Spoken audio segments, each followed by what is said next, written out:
Believe it or not, there's a large number of uncontacted tribes living in dense regions of our world. These tribes are not affected by modern issues and have kept to themselves as best as they can, avoiding outside contact and even going as far as attacking anyone who comes close. The message is clear: these tribes don't want to be contacted.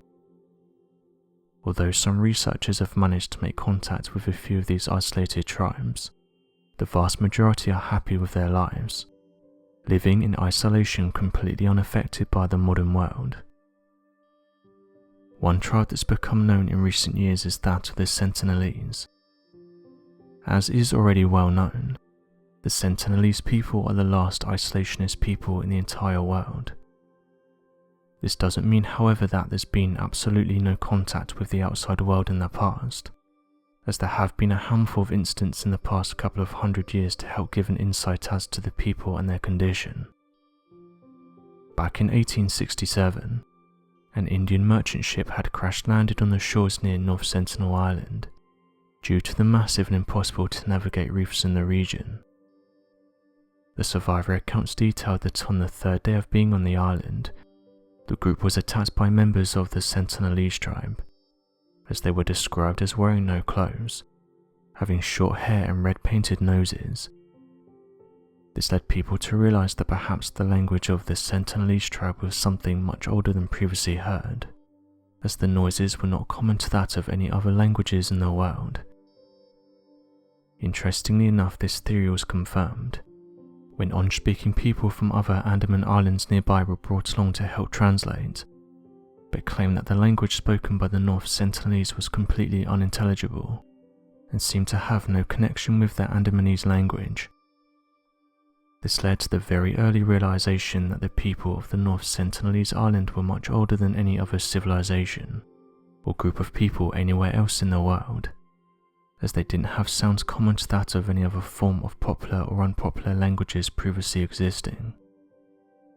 Additionally, their hostile attitudes towards newcomers and their inability to find a connection between their language and others helped to contribute to their isolationist philosophy as an uncontacted tribe.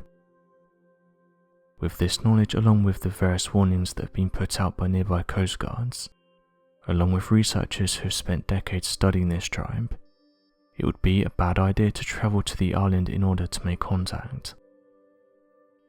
Back in November 2018, American missionary John Allen Chow set out on a mission to travel to North Sentinel Island, detailing that he wanted to convert the people of the island to Christianity, saying that he had a clear desire to take on this mission, and that he was aware of the events that may unfold.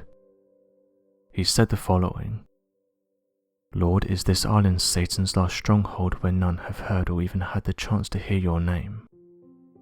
The eternal life of this tribe is at hand, and I think it's worthwhile to declare Jesus to these people." John Allen Chow paid local fishermen over $300 to get him close to the island. Once he got within 500 meters or 1,640 feet, the fisherman told him not to go any further, as it was likely that he wouldn't return. He approached the island various times, trying to communicate with them by singing Bible verses, which was met with complete silence and the occasional laugh. It was reported that tribe members responded with high-pitched whistles and grunts. It's noted that as the interaction continued, the tribe members were not happy with his presence, and it's noted that a young boy fired an arrow towards John, which ended up piercing his Bible. At this point, he didn't pursue any further and so left the island. It's reported that the fisherman warned him one last time not to go back. However, John didn't listen, and on November 17th, John returned with the sole purpose of trying to once again convert the tribe to Christianity. When he made his closest approach, he told the fisherman to leave without him. This was his last lifeline, and from this point onwards he was on his own. By the time the fishermen made their way out the bay, they reported that they could see the tribe members carrying John away. At the time, police said that an investigation was taking place, and a case had been registered against the tribesmen of the island. although it was quickly noted that the tribe members can't be prosecuted, as it's illegal to contact them. The reasons why it's against visiting the island is to protect the local people. They're living in their own bubble and government officials don't want to disrupt that, saying that if we were to interfere on the island we could end up passing on illnesses, something that could potentially wipe out the entire tribe. Neil MacLeod came forward and said that he met John while on a flight from London to Phoenix, Arizona. He said the following: "I saw him reading some Christian literature, and I'm a Christian, so we started talking. He mentioned that he wanted to go to these islands, the islands where he's now lost his life. I had heard of these islands and I know how dangerous they are, so I was surprised by that. He recognised the dangers of travelling there, but I think he had a sense of call. This was something he was working on for 3 years. He was committed to going there. In his view, he was trying to help these people. There are islands that are nearby, and he was making relationships and connections to help get him to the islands. He was a lovely character and wanted to help people. The thing that came across was what a delight it was to be in his company. He was such a warm and engaging and friendly kind of fellow. You might have an idea of what a missionary might be like. He was a million miles from that. I think he's a real loss. I'm just very sorry about what happened." When it was announced what happened to John, there were many that let out their frustration, saying this was one of those cases that could have been completely avoided, going on to note that he had multiple chances to walk away from the island. One online user said the following: "John Allen Chow is a dumb American who thought the tribe needed Jesus, when in reality the tribe already lived in harmony with God and nature for years without outside interference. Despite the tribe's primitive conditions, it's been discovered that the North Sentinelese are incredibly healthy and suffer from no genetic defects of any kind, as well as being of much better health and condition compared to the average world population. This has been completely unexplainable, as small tribes from other regions of the world usually begin to suffer from genetic defects that lead to deteriorating factors in regards to health and longevity. This mystery was only made all the more strange when back in 2004, a large tsunami had struck the island, and many believe that it had completely wiped out the Sentinelese people. Not only did the Sentinelese people survive, but despite a small population surviving, still no genetic defects were shown after reproduction, and growing numbers from the small families.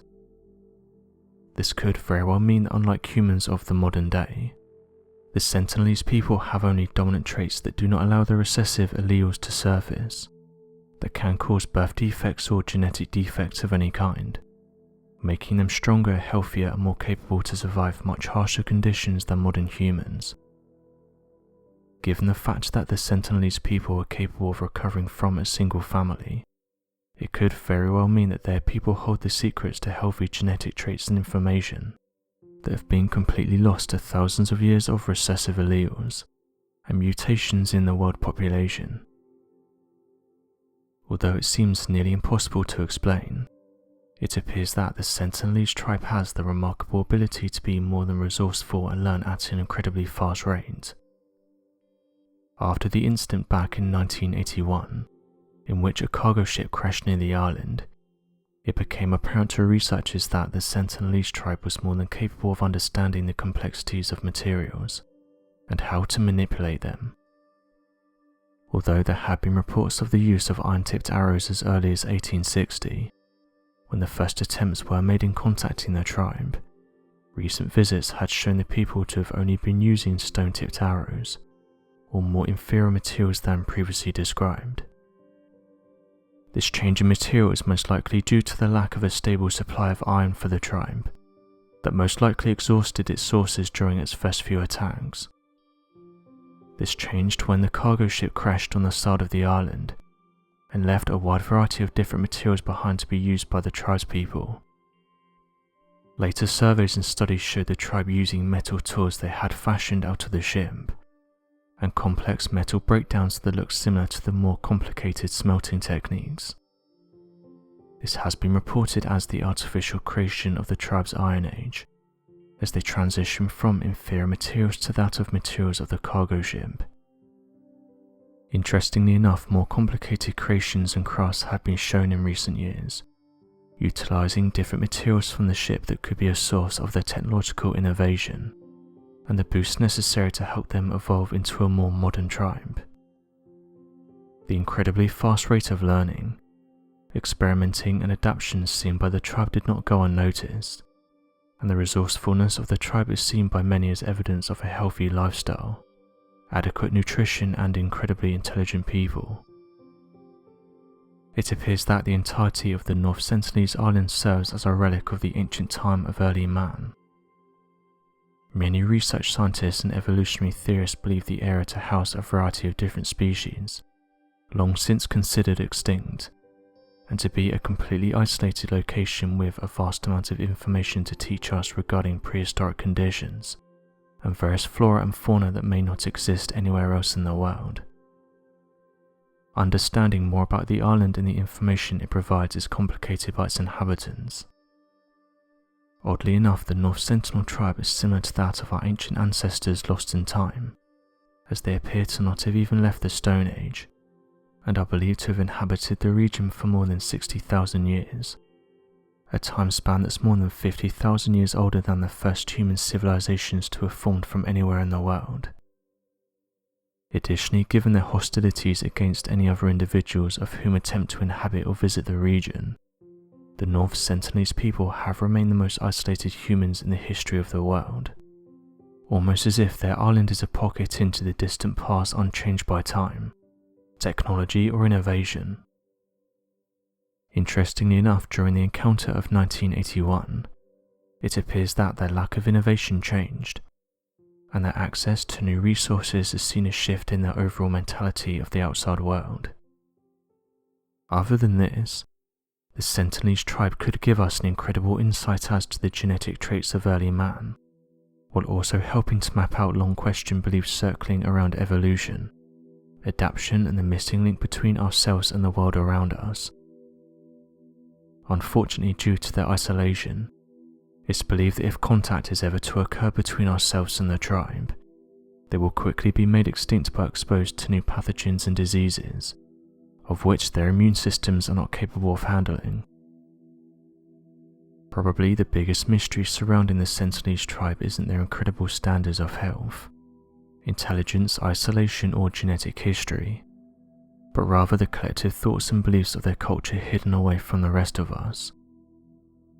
If their language could ever be learned and translated, and a prolonged instance of contact could continue, then the people of the North Sentinelese tribe might hold a never-before-heard system of beliefs that could prove to be both unique and exemplary of the mindsets of their tribe.